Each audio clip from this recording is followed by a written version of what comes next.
বলবো, কারণ আমার আর ওর ইচ্ছা ছিল সামনে পাশাপাশি বসবো, বসে আমরা কিছু কথা বলবো। আসলে এখন এমন একটা পর্যায়ে চলে আসছে, এখন আসলে এটার তো শেষ করাও যাচ্ছে না। এবং এই ব্যাপারগুলো আসলে শাকিব খানের কান পর্যন্ত গিয়েছে কিনা, মানে এটা আপনার যেহেতু তার সঙ্গে একটা ভালো সম্পর্ক আছে সেই জায়গা থেকে। ওইটাই তো কালকে আমি বলবো, ওনার কান পর্যন্ত গেছে বলেই তো বলবো, কারণ আমার আর ওর ইচ্ছা ছিল সামনে পাশাপাশি বসবো, বসে আমরা কিছু কথা বলবো। তো ব্যাপারটা হচ্ছে ওরকমই, ওই টোটাল ওই ব্যাপারটা আমরা কালকেই বলবো। আচ্ছা, মিডিয়াতে অভিজ্ঞতাই থাকে, কিন্তু আপনার ক্ষেত্রে একটা একটা বড় একটা অভিজ্ঞতা গেল, তিক্ত অভিজ্ঞতা। এবং এর বাইরে মানে এর আগে কখনো এরকম কোনো অভিজ্ঞতার শিকার হয়েছেন কিনা না, সামনাসামনি? এর বাইরে অবশ্যই হয়েছিলাম, এটা কালকেও বলবো, আবার তাও কিছুটা বলি। তাসকিনকে নিয়ে একবার হয়েছিলাম। তো আমাকে গত পরশুদিন আবার ওকে নিয়ে কিছু প্রশ্ন করা হলো, তাও শুধুমাত্র কিন্তু ওকে নিয়ে না, কিছু মানে কথা বলতে বলতে চলে আসছে, কিন্তু টপিক্সটা বানাইলো কি তাসকিনকে নিয়ে একটা বানাইলো, তো ওর সাথেও আমার এখন একটা মিসআন্ডারস্ট্যান্ডিং এর মতো অবস্থা। তো এরকম আবার কদিন আগে জায়েদকে নিয়ে বানাইলো, জায়েদের বউ। তো আমি বুঝলাম না, মানে এত মানুষের বউ হইলে আসলে রিয়েল বউ যার হবো, সেটাও তো একটা প্রবলেম। আর দুবাই শেখদের নিয়ে আসলে এখন একটা চর্চায় আছে যে আপনি শেখদের কথা বলেছিলেন যে আসলে ওখান থেকে প্রপোজাল আসছে, মানে এই ব্যাপারটা একটু ক্লিয়ার করুন। না, আমাদের যে কোম্পানি আছে, আমাদের মানে ফ্যামিলির, সেই কোম্পানিতে তো অনেকেই আছেন, এরকম আসেন।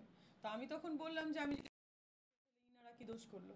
কারণ সবাই কি চায়, বাংলাদেশের না, এভরিওয়ান কি চায়, সব মেয়েরা, যে যদি, যেমন আমাকে বলা হচ্ছিল সাকিবকে বিয়ে কেন করবা, ওর অনেক টাকা পয়সা আছে, সেটা দেখে বিয়ে করবা। তো টাকা পয়সা তো আমারও আছে, আমার ফ্যামিলিরও আছে টুকটাক। তো যদি ওরকম টাকা পয়সা দেখে বিয়ে করতে হয়, তাহলে বললাম তাহলে শেখরা আছেন, যেহেতু আমি দুবাইতে আমার রেসিডেন্স, শেখরা আছেন, ওনাদের কি দোষ? বা সৌদিতে বাচ্চারা বা অনেক দেশের বাচ্চারা আছেন, করলে তাহলে এদেরকে এই করবো, এদেরও তো 10-20টা করে বউ থাকে, আমিও একটা বউ নয় হয়ে গেলাম।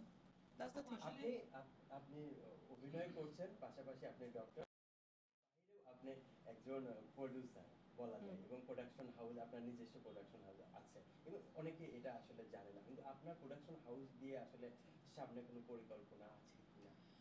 আমি বরাবরই বলেছি আমার প্রোডাকশন হাউস আছে, আমি 3টা সিনেমা প্রডিউস করেছি, 3টা ছবিতেই আমি প্রধান নায়িকাই ছিলাম।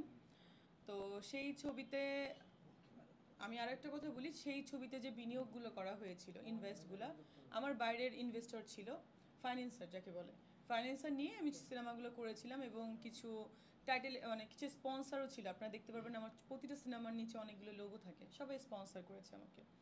ওভাবেই আমি সিনেমা বানাই, আমি আবারও সিনেমা বানাবো, এবং ওভাবেই বানাবো প্ল্যান করে। আমি প্রতিটা সিনেমা, আমার যারা দেখেছেন, আমি কোয়ালিটি নিয়ে কাজ করতে পছন্দ করি, আমার সিনেমাগুলো আমার হাউস থেকে হলে ওইভাবে কোয়ালিটিফুলি হবে।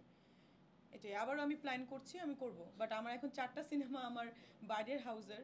তো এইটাই আমি এখন ডেট দিতে পারছি না, কারণ আপনারা দেখেছেন যে আমার অনেক পেশেন্ট, আমি পেশেন্টকে টাইম দিব না, আমার ফ্যামিলিকে দিব, মানে আমার প্যারেন্টসকে, নাকি পার্সোনাল লাইফকে, নাকি সিনেমা, আমি এখন নিজেই কনফিউজড। এবং এই আলোচনার পরে কোনো